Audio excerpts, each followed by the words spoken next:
Hello students, welcome back. In last video we have discussed about the outermost membrane of the prokaryotic cell, that is cell envelope, which is made up of three different layers. First one was a glycocalyx, available in two formats like slime layer and capsule. Second was a cell wall. Depending upon the chemical nature of the cell wall may be differentiating from cell to cell or species to species. And third one was the plasma membrane, protective layer and also very important membrane of prokaryotic cell, as it is important for most of the metabolic functioning of the cell, including ATP synthesis, that is energy production, and some other metabolic processes. So these combinedly are known as cell envelope. Second was the cytoplasm, which is nothing but a simple gel colloidal material which holds organelles in the position and also ensures the intracellular transport within the cell. So this was our previous videos concepts. Now in today's video we are going to start with the next part of the prokaryotic cell, that is ribosomes.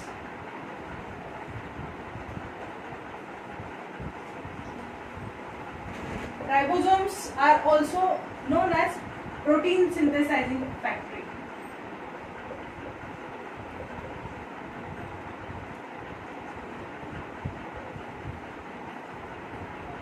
Protein synthesizing factory. Before going to details, what exactly is protein synthesis, that we should know. How proteins are synthesized in body. Now here the concept of protein is in a two different aspects. First one is that proteins are available in two formats. First, proteins are which we eat through our food, and second, proteins which our body makes. So these two are different. Whatever proteins are available in the diet, they are utilized in the metabolism for various biochemical processes. And the proteins which are made by body, they are completely different protein. Either they may be a structural protein, they may be a hormonal format, they may be an enzymatic format, etc. So basically protein is of two types. The proteins which are available in diet, they are not synthesized in body, and the proteins which are made by body, they are not available in the diet. So this protein synthesis here means the proteins which are made by body. But for the protein synthesis, there is a very particular way of synthesizing, or the mechanism is very specific. Already in some previous introductory lectures we have discussed, body is made up of mostly proteins. Proteins are known as building blocks of body. So obviously proteins have utmost importance in the life. So if every function is dependent on the protein, definitely proteins will be not of a same type for every function. For every function there will be a unique protein, and that production process will be also unique. So keeping it in mind, the concept of protein synthesis is very important and very unique process. So in the cell there is a nucleus, and in nucleus there is a DNA. I am talking about a eukaryotic cell. DNA is a generic material. Obviously it's a code of life. So whatever protein that should be synthesized in the body, that code is also available with the DNA. So whenever there is a need of a protein, the part of a DNA, any part of DNA which is responsible for that protein's code, that is nothing but the specific code of a DNA. So here this code is first decoded, and that decoded code is provided to ribosomes. Ribosome accept that code, decode it and convert it into protein. So basically whatever information for synthesis of a particular protein, that is available on the DNA, but that information can be readed and then further proteins are made by ribosomes, and that is nothing but the protein synthesis. Now this protein synthesis process is unique to ribosomes only. There is no more organelle in the cell which can efficiently produce proteins as a ribosome. So this is important concept in terms of a protein synthesis. Now this protein synthesis factory is a ribosome. Already in differentiation we have discussed in prokaryotic cell, ribosomes are of 70S type. What exactly is this 70S type? So 70S, here S is a unit which is known as a Swedberg unit. On the name of a scientist, this unit is developed. And what exactly this 70 is? This 70 is nothing but a centrifugation unit. Centrifugation is the process where chamber is available, that chamber is enclosed with a one upper small chamber. In that small chamber there are multiple holes in which test tubes are fitted, and they are sent with the application of a centrifugal force. Centrifugal force, might you know, that is the force which keep you away from the center. That is a centrifugal force. So by the application of a centrifugal force, test tubes filled with the material are put in this chamber, and there is a rotations per minute applied to this particular chamber, giving proper time, proper pressure and temperature concept. So once the rotations are completed, solid material gets settled down at the test tube and liquid material floats on the surface. Depending upon that centrifugation, when ribosomes were centrifuged by Swedberg, there were different units isolated. There were different units which are isolated from the separation of the material from test tube, floating material and residual material. On that basis, he given a unit constant to identify the ribosome. So this 70S ribosome in prokaryotic cells are made up of two different units.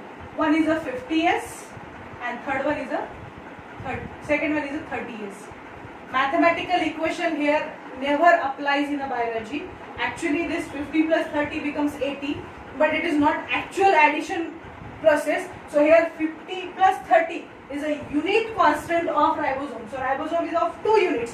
One unit is measured about 50S and second unit is measured about 30S. But combining with two, the final unit always becomes 70S type. So this is ribosomal unit, which is a 70S type in a prokaryotic cell. Now ribosome, already I have discussed, it's a protein synthesizing factory. So it accepts code from DNA, decodes it and converts it into protein. That is a function of a ribosomes. Other than this, cytoplasmic ribosomes synthesize protein which remains in the cell, but the ribosomes on the plasma membrane make proteins that are transported out. So two different type of ribosomes are available. As in a eukaryotic cell, ribosomes may be free or may be attached to ER, that we have discussed in difference. But in the cell, prokaryotic cell, ribosomes are mostly free, they are never attached, and if attached, they are attached to plasma membrane. So the ribosomes which are present in the cytoplasm, they are functioning for intracellular proteins, the proteins which are needed for inside cell function, that are made by ribosomes which are present in the cytoplasm. But if the cytoplasm is attached, the ribosome is attached to plasma membrane, that ribosomes are making protein that should be transported from one cell to other cell. So two different type of ribosomes may be available. Next is the concept of polysome. Related to ribosome, there is an important concept known as a polyribosome or polysome.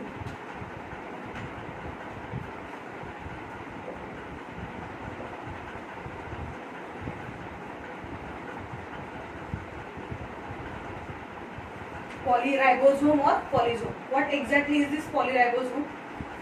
Mostly ribosomes are available in a free format in the cytoplasm, but sometimes single ribosome is not able to make large size protein. So for that process, if protein size is larger, many ribosomes combine together and they get attached to RNA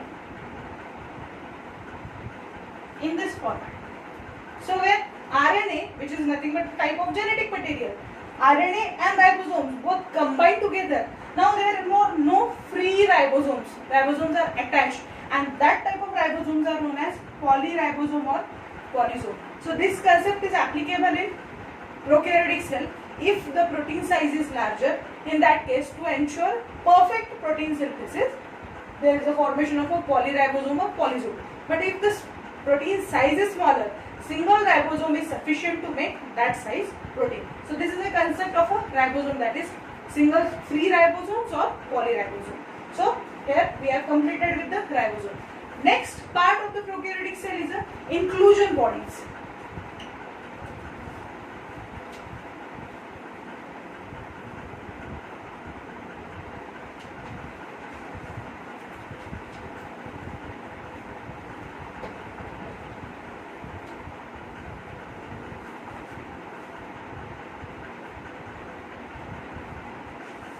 Fourth part of cell is inclusion bodies. What are these inclusion bodies? So these are the structures which stores food in the cytoplasm. Generally we know vacuoles. Vacuoles are the storage units of any cell. Either they store food or they store water and minerals in that. But in particularly prokaryotic cell, instead of vacuole, there is a presence of vacuole-like material which is known as a inclusion body, which stores food in cytoplasm. These are the inclusion bodies. These are not bounded by any membrane system and live free in the cytoplasm. Example, phosphate granules, cyanophycin granules, glycogen granules. So these are not membrane bound, means they are not covered by any thick or tough tight membrane. They are just the vesicles which are easily busted out and which generally stores food, either food or water. And specifically in terms of a food, every bacteria is specific in nature. Like some bacteria can absorb UV light, some bacteria can degrade phosphorus in the soil, some bacteria can convert it into humus. So the digestion metabolism property of every bacteria is different, and that's why food storage capacity is also different. So specifically the inclusion bodies available in the bacteria are in the form of food, which is known as a phosphorus granules,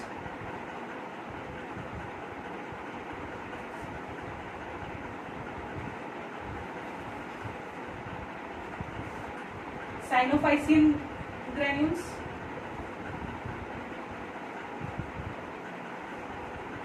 glycogen granules.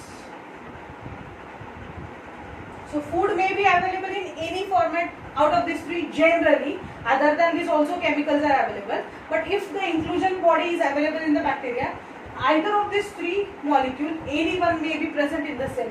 Glycogen is known to everyone. It's the storage format of human body also. Glucose get converted into glycogen and stored into livers and muscles. So this is nothing but a inclusion bodies or storage bodies of the prokaryotic cell. Then some other inclusion bodies may be surrounded by a single layer non-unit membrane which is about 2 to 4 nanometer thick. So generally they are membraneless. Membrane is not properly formed in the inclusion bodies, but in some bacteria membrane is available, that is not completely developed, but membrane is available which is of 2 to 4 nanometer thickness. So the diameter of the membrane is 2 to 4 nanometer thick, which is half developed membrane we can say.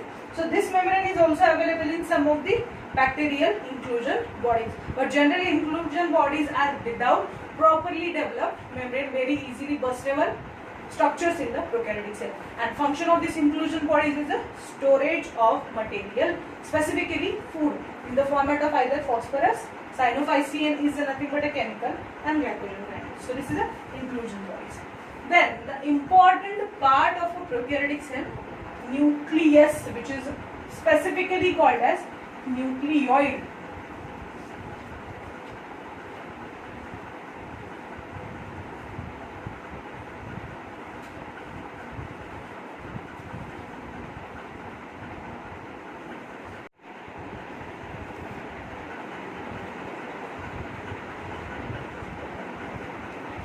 So the nucleoid is nothing but nucleus of the prokaryotic cell. Why it is called as nucleoid? Because well developed DNA or chromosomal structure is absent in the prokaryotes, that we have discussed earlier also. So the DNA present in the prokaryotic cell is open DNA without any nuclear membrane, and DNA length is quite shorter. So there is no formation of a supercoiled DNA or multiple chromosome pairs in the prokaryotic cell. In that case, one DNA converts into one chromosome, or the length of DNA is short, that's why it can be convertible into single chromosome. And size of chromosome is also shorter, that's why single chromosome is present in the nucleus with end-to-end connection.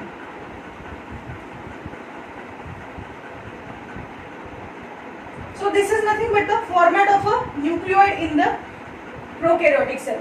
Now here this membrane is absent That's why you can say this is a prokaryotic cell, and in any place there is a presence of your nucleoid, which is a single chromosome. This is nothing but the chromosomal material or genetic material of the prokaryotic cell. Why it is called as nucleoid? That is very important, as it is not properly developed true nucleus. That's why known as nucleoid. It is also known as incipient nucleus. Incipient nucleus in the sense which is taken out from something, or it is not developed by cell very properly. That's why known as incipient nucleus. Then it has a single and circular chromosome with no free ends. Free ends are not available. Ends are connected to each other, which is formed of double-stranded DNA, but it is not associated with any histone proteins. Histone protein is nothing but the proteins which are helping in the formation of a chromosome. So here chromosome is available, but it is not supercoiled. So as supercoiling is not available, so proteins which are required for stabilizing of structure, they are not present in this chromosome. It is also called as genophore or prokaryon or prochromosome. Alternative names of nucleus are genophore, prokaryon or prochromosome. Alternative names of nucleoid of the prokaryotic cell. The circular DNA is extensively looped and coiled with the help of nucleoid protein to stabilize the structure. Not supercoiling, but at least somehow coiling is available in this structure. So to develop or to stabilize that coiling, histone proteins are not taking part, but some nucleoid proteins are available which are stabilizing the structure. It lacks nucleoplasm, nucleolus and nuclear membrane. Well-developed nucleus is absent, so nuclear membrane is also absent.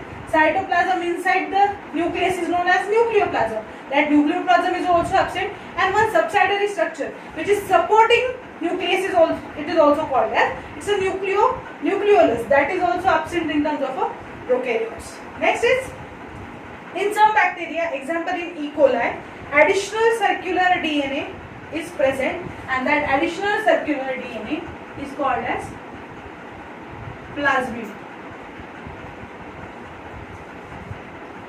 Most of the bacteria possesses plasmid, which is a double-stranded circular autonomously replicating DNA. It's a DS. DS stands for double-stranded. Double-stranded circular autonomously replicating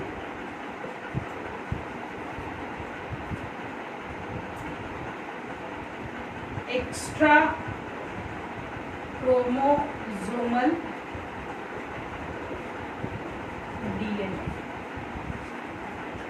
Plasmid is a double-stranded circular autonomously replicating extra chromosomal DNA.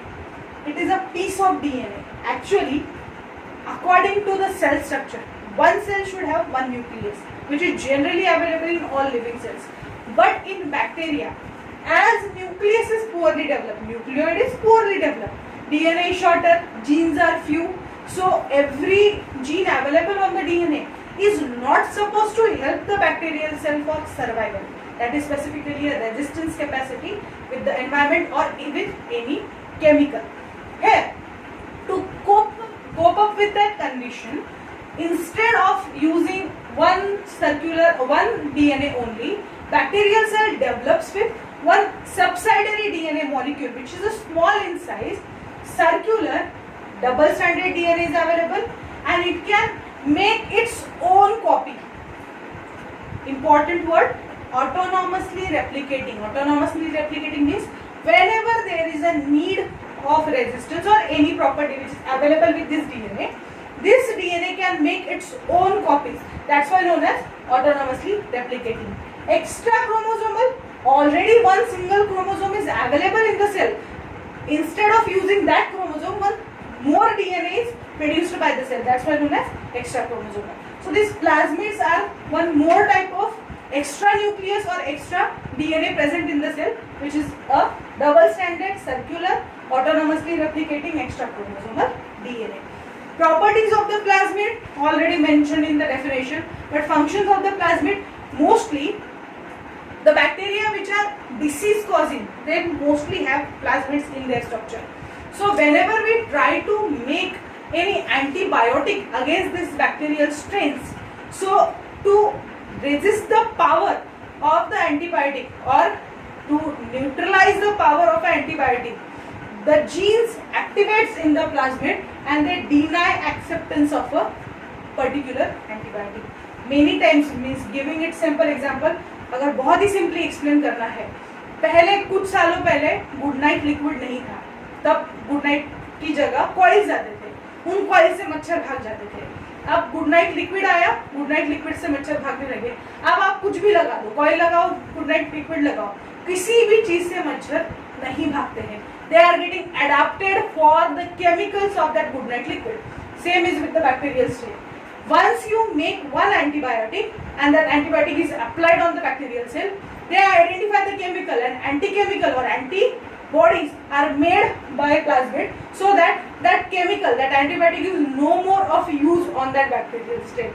This is the resistance power developed by plasmid, which are generally present in disease-causing bacteria. So it's one of the important organelle of the bacterial cell or prokaryotic cell, which helps in their continuous survival even though the conditions are worse. So this is nothing but a plasmid. Each plasmid contains few thousand genes, so act as an extranuclear genetic material. The plasmid DNA provides certain peculiar phenotypic character to the bacteria. Example, fertility or sexuality factor, antibiotic resistance.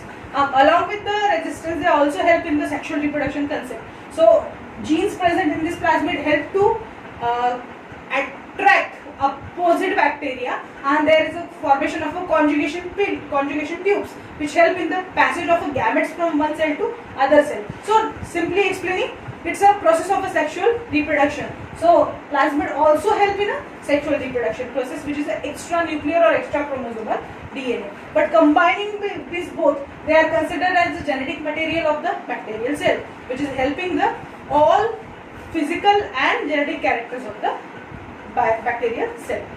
This is nothing but the nucleoid of the bacterial cell. Then next is the flagella. Next part of bacterial cell is flagella.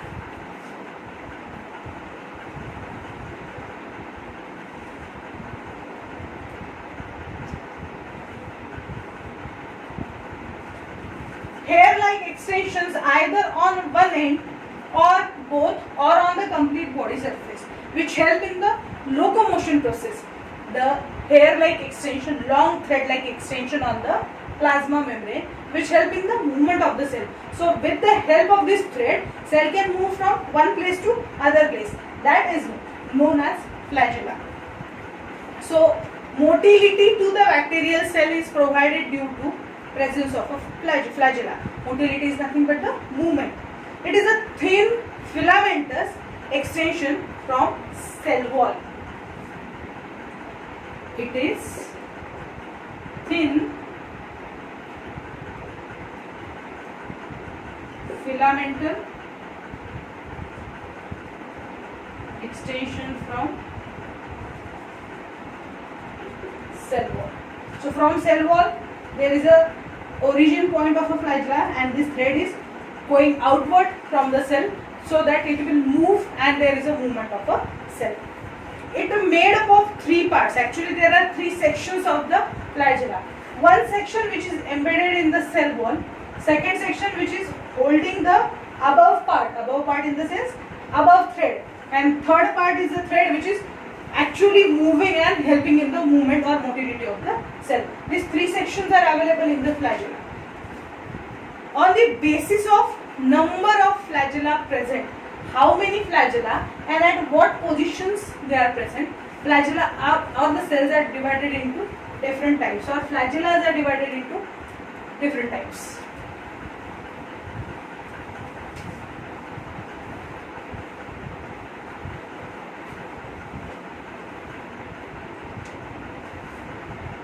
So, depending upon number of flagella,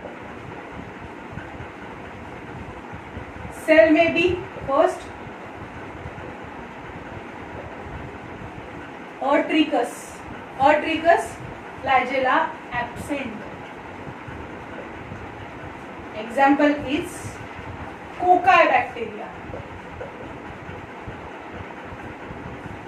Second is monotrichous, as name suggests,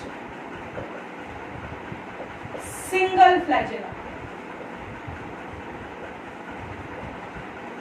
Example, lactobacilli.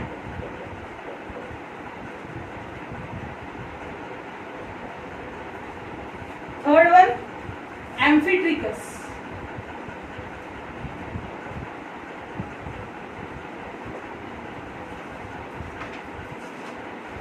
Two flagella.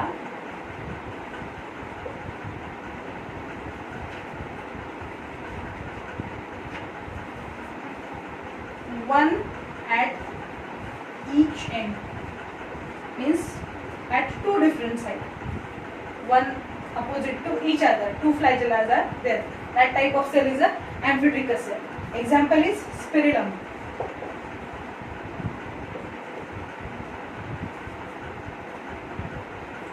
Fourth one is cephalotrichus.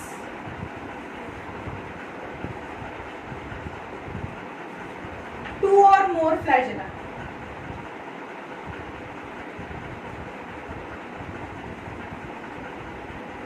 At same end. And example is Pseudomonas.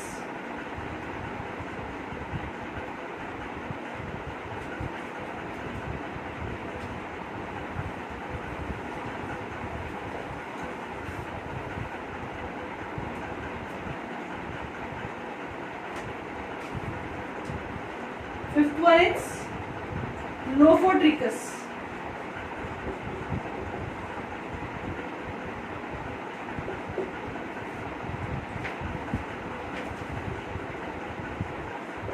Two groups of flagella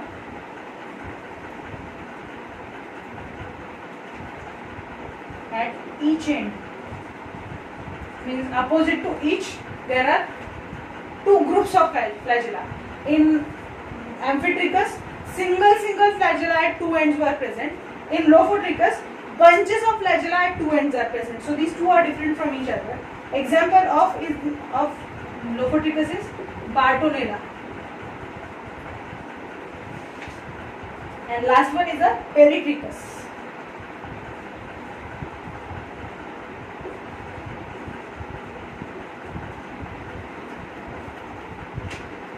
Distributed all over body surface. An example is E. coli. So, on the basis of number of flagella, cells may be divided into 6 types. Atrichous, flagella is absent. Examples are cocci. Monotrichous, single flagella at any end, either of the any end. Example is lactobacilli. Amphitrechus, two flagella, single flagella at each end. Example is spirillum. Cephalotrichus, two or more flagella at same end, any of the one end. Example is Pseudomonas. Lophotrichus, two groups of flagella at each end, that is on opposite end there is a bunches of the flagella. Example is Bartonella. Last one is a Peritrichus. Flagellas are distributed on all over body surface. Example, E. coli. So on the basis of number of flagella, the cells are divided into these 6 types. Generally, all the types are available in the nature. Cocci are mostly very abundant in the nature and other forms are there. So these are the types of cells depending upon the number of flagella. Next one is a pili or fimbric, last part of the prokaryotic cell.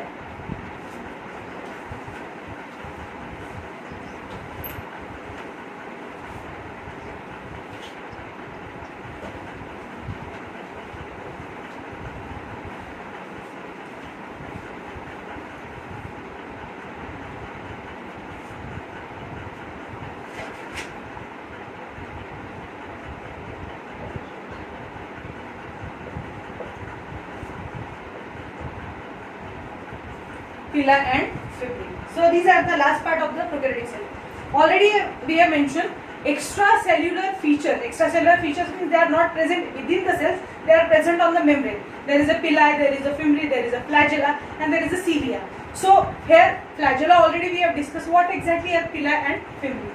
If the cell having hair-like extensions, uneven hair-like extensions only at one end, which are helping to attachment at substratum, surface. Hair-like extensions which are present at any end for attachment at the surface or substratum. That type of hair-like extensions are known as fimbriae. And when one bacterial cell wants to connect with other bacterial cell for exchange of the material, for example in sexual reproduction, gametes should be exchanged. In that exchange, there is a formation of a tube from one bacterial cell to other bacterial cell. These tubes are known as pili. So various type of pili are available depending upon which material is exchanged. If it is for sexual reproduction, exchange of gamete, pili are known as sex pili.